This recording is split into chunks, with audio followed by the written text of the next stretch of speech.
Hello everyone. We are going to learn about equivalent fractions. Equivalent fractions is a fairly simple concept. You just have to get a few basic ideas correct and then you will be able to ace this topic very easily. So let's see what are equivalent fractions. Here I've got a paper strip that is being divided into two parts and one part has been shaded in color, and so you know what this fraction, how to represent the shaded portion in a fraction.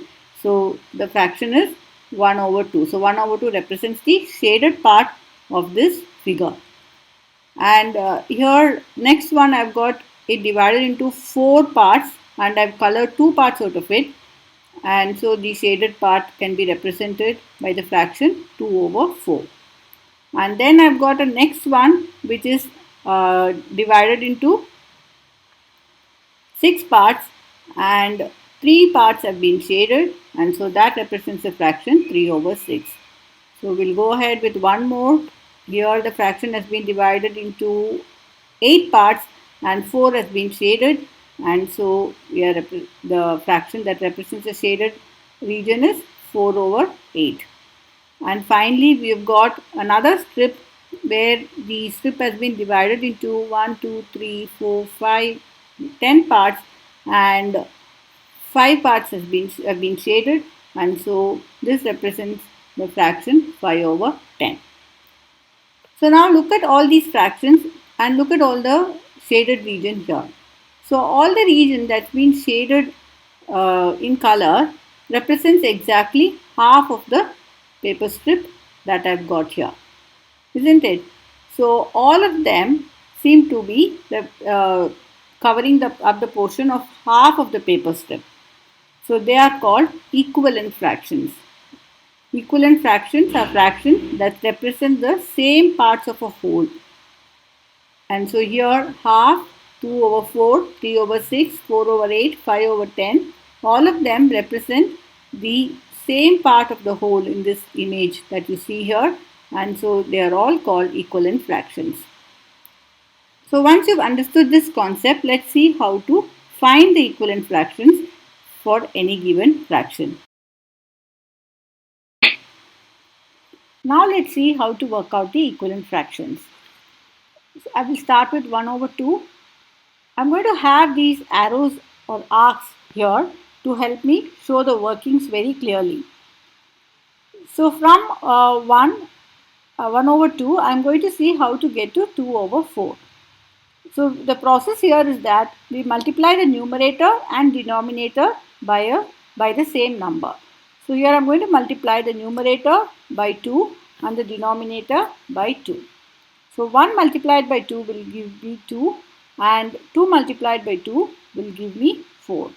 So I will get the fraction 2 over 4. So 1 over 2 equal to 2 over 4. So this is the way how we will work out equivalent fractions. So 1 over 2 and 2 over 4 are equivalent fractions, and we put a equal to symbol between them to show that they are equal. And now let's see how to go from 1 over 2 to 3 over 6. So 1 over 2, you multiply the numerator and denominator by 3, and so you get 1 by 1 multiplied by 3 will give you 3, and 2 multiplied by 3 will give you 6. So you will get the fraction 3 over 6. So 1 over 2 is equal to 3 over 6. So you can proceed further, and to say 1 over 2 you multiply by 4 both the numerator and the denominator, and so you end up getting 4 over 8. So the golden rule is that you multiply the numerator and the denominator by the same number to get the equivalent fraction. So 1 over 2 is equal to 4 over 8. Now the question arises that if we have, let's finish off 5 over 10. So it's very easy for you to know that from 1 over 2, how to get 5 over 10. So you can multiply by 5. 1 multiplied by 5 will give you 5, and 2 multiplied by 5 will give you 10. And so 1 over 2 is also equal to 5 over 10. Now the question arises if this is the way we'll have to go, like 1, 2, 3, 2, 3, 4, etc. No, it need not be the case. You can multiply by any number, but you have to Remember that you have to multiply by the same number. You have to multiply the denominator and the numerator by the same number. That is the golden rule. So here I am going to consider the same 1 over 2, but I am going to multiply by a number of my choice. Say I will multiply by 12. So I have written multiply by 12 in the numerator and also in the denominator, so that I don't forget what number I am multiplying it with. So 1 over 12 I will get 12, and 2 multiplied by 12 you will get 24. So you will get 12 over 24. So 1 over 12 equals 12 over 24 also. So now another question may arise. So I can go on doing like this by any number. So how many equivalent fractions can you write? So for 1 over 2 already I have written 1, 2, 3, 4, and you can write many more. So there we can write infinite number of equivalent fractions for any given fraction. Okay, understand that we can write infinite number of equivalent fractions for any given fraction, because you can choose to multiply by any number in the numerator and multiply by the same number in the denominator, and you will get another equivalent fraction. Correct? So now let's move on to do a question which is very frequently asked in your exams, a type of question which is very frequently asked in the exam, which is write any two equivalent fractions of 3 over 5. So that's why they tell you any two equivalent fractions, because you and your friends may write very different answers for this. So all your answers may be correct. So you can write any two equivalent fractions of a given fraction. So here the given fraction is 3 over 5. So we have our guiding arcs so that we can write what we are doing on the top of it. So 3 over 5. So you can choose to multiply by whatever number we want. So I have chosen the easiest one, which is multiplied by 2, so that you can never go wrong. So then you get 6 over 10 as your answer. Right, we'll write one more because we're asked to write 2. So this time we will multiply by, say, 8.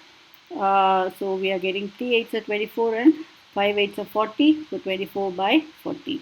So we have written two equivalent fractions, which is 3 over 5 equal to 6 over 10, and 3 over 5 is equal to 24 by 40 as well. So now I am going to do one more, just for you to get used to the process. So we are going to multiply by, say here, 100. So 300 by 500. So 3 by 5 is also equal to 300 by 500. Alright. So now we can write again, to reinforce the concept, we can write infinite number of equivalent fractions for any given fraction. So now let's do another type of question, which is again very common to get asked in the exam. So 5 over 7 equals what over 28? So you get an empty box, you have to fill it with the number, but your denominator is given here. So denominator is fixed, and equal to symbol means that you have to find an equivalent fraction. So what will you do? So denominator is 28. So from 7 you will have to get to 28.